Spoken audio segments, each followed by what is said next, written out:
Hi, everyone. I'm Trent Doherty, Ohio Environmental Council General Counsel, and I'm here today with OEC's Managing Director of Water Policy, Pete Booker.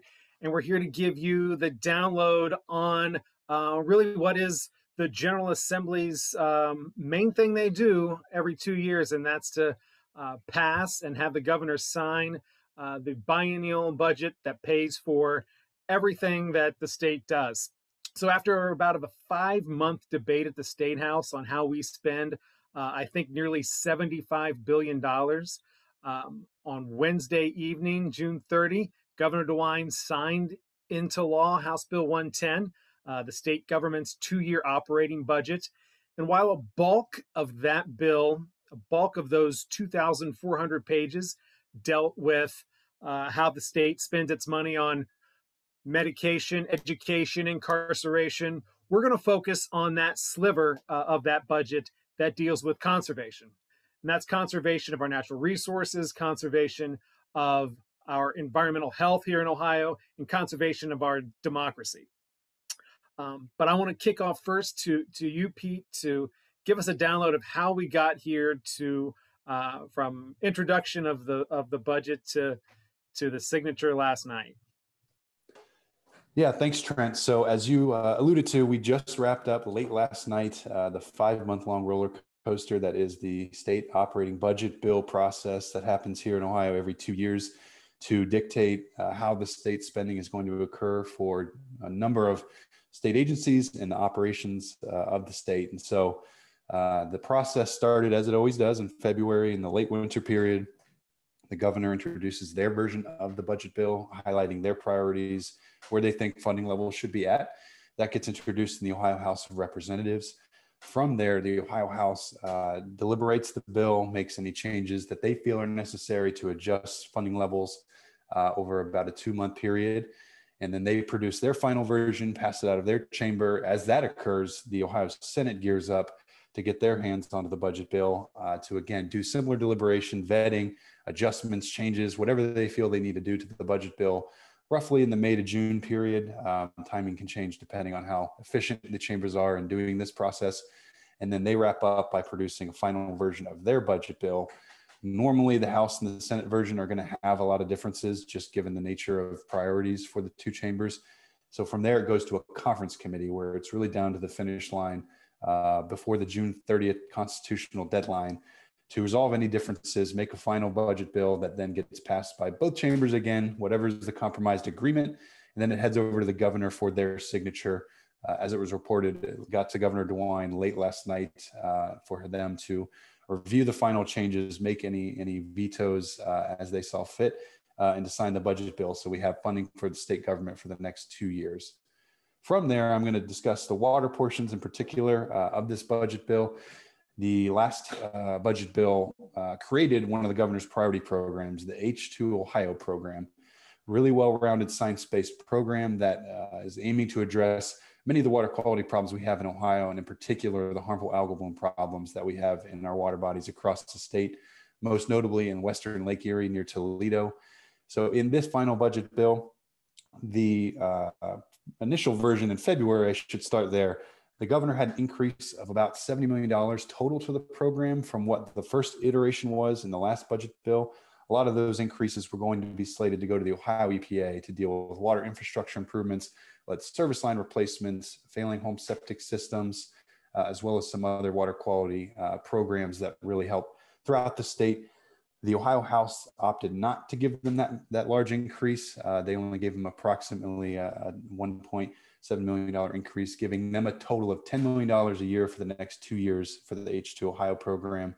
The Ohio Department of Agriculture did receive an increase from the first iteration of the program. So the final version is slated to give the Ohio Department of Agriculture approximately $49.3 million a year to work with farmers in Northwest Ohio, to do cost sharing programs, to really help get more best management practices out in the landscape, reduce nutrient runoff, and ultimately work to improve water quality in Lake Erie. The Ohio Department of Natural Resources is the third leg of the stool that is H2 Ohio. They are slated to get $25 million a year to continue creating more wetlands across the state to help be a filtration for excess nutrients and other pollutants that might be entering our waterways, and to retain those nutrients so they don't get into those larger bodies like Lake Erie, which ultimately are fueling harmful algal blooms when it's the right time of year that we just got to the algal bloom season. So ultimately, just about level funding. Some of the agency funding levels fluctuated a little bit, but still a good amount of funding to continue building off the foundation that the first iteration of the program has already started to produce. And so we're looking forward to seeing this program continue and evolve to continue to tackle several of Ohio's biggest water quality improvement issues.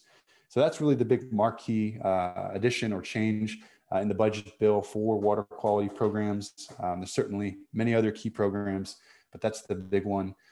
Pivoting over to energy, which is another big program for the OEC, wasn't a whole lot of energy related items in this budget bill per usual, just by the nature of what's funded in this bill.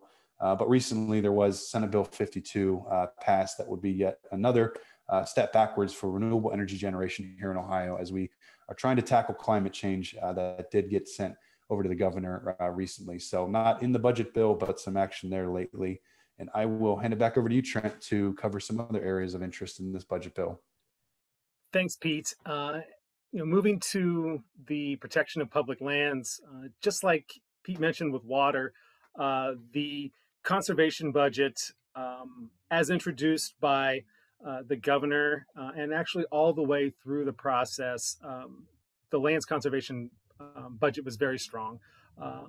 Money was increased for our state park operations, our natural areas and preserves and wildlife areas, and even throughout the process, money was provided for acquisition. So not just protection, but actually acquisition of public lands, which we were very thankful of, and thanks to a lot of our staff, helped push for a number of these protections and acquisitions. This includes approximately $28 million at the very end that was put in to purchase the remainder of the AEP recreation lands in southeastern Ohio. A provision put in place to protect Dorse Duke Woods near Malabar Farm State Park, a very important piece of old forest that was perhaps endangered, but thanks to this bill will hopefully be preserved. And we saw a lot of those acquisitions and those protections be put in place in this bill. Unfortunately, we also saw a provision put in by the House that actually would fast track drilling in our state lands, and most importantly for us, drilling in our state parks. If you recall, some of you recall 10 years ago, we lost a battle to keep drilling out of our parks in 2011. For a number of reasons, we have not seen drilling in our parks based on that change in law. But with the House's provisions put in place, we're actually looking to fast track drilling in our parks, and actually changes in the budget that change the policy of the state to not just facilitate nomination of parcels that are state property to be leased out for drilling, but actually to promote drilling on our state land, something that we were greatly opposed to. That, however, made its way into the bill.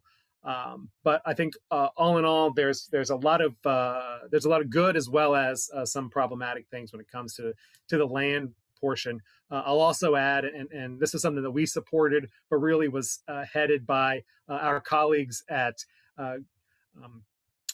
Greater Ohio Policy Center, and that is to jumpstart our cleanup of contaminated sites through our brownfield revitalization fund. We actually got $350 million for that, and I think there's a total of $500 million going to help clean up those sites. But another sort of important piece that OEC focuses on is not just energy and land and water, but also our democracy. We fought hard later in the budget process to get out a provision that was put in by the Senate to essentially give the General Assembly, and specifically the Speaker of the House and the president of the Senate the ability to intervene in cases where citizens file lawsuits that challenge the unconstitutionality of laws that the General Assembly passes, essentially weighing the power of government on the side against citizens and against the ability to challenge unconstitutional laws. And specifically, what was put in was to even make it harder for citizens, citizen groups, to challenge the maps that we are working on now in our redistricting process to have fair elections. So that was in itself redistricting. Again, probably the second most important thing this General Assembly is going to do is to recreate those maps. And what that provision did was really tip the scales in favor of potentially worse maps than what we want and what we need in terms of people of Ohio. However, before signing, the governor struck 14 measures that were passed by the General Assembly. And one of the governor's line item vetoes concerned this last minute addition by the Senate to allow the Speaker of the House and the President to intervene in these lawsuits. This was one of two veto requests that we had also sent over to the governor asking for his veto. So we're very thankful that that the governor and it was not just organizations like OEC, but the Attorney General was opposed to that provision because it did really challenge his authority, the authority of that office, as well as separation of powers between the branches of government. So thankfully that was vetoed out, and we thank the governor for that. We had also included a veto request for that provision that is now promoting drilling on our state lands. That was not vetoed out, but what that means is that we're going to have to remain diligent to help protect our state's natural areas, something that we do quite often here at OEC. And so that's where we are with the budget. There's a little bit of good, a little bit of bad, and a little bit of opportunity for us to continue with our advocacy while the State House and your state reps and your state senators are off for the summer. We here at OEC certainly are not off. There is no off season for our work. So just make sure you stay tuned. We're going to have more opportunities like this to download what's happening, not just at the State House, but at the city level, with the agencies at the state level, and really anywhere where we work. So stay tuned and stay tuned with OEC. And again, thank you, and we'll talk to you soon.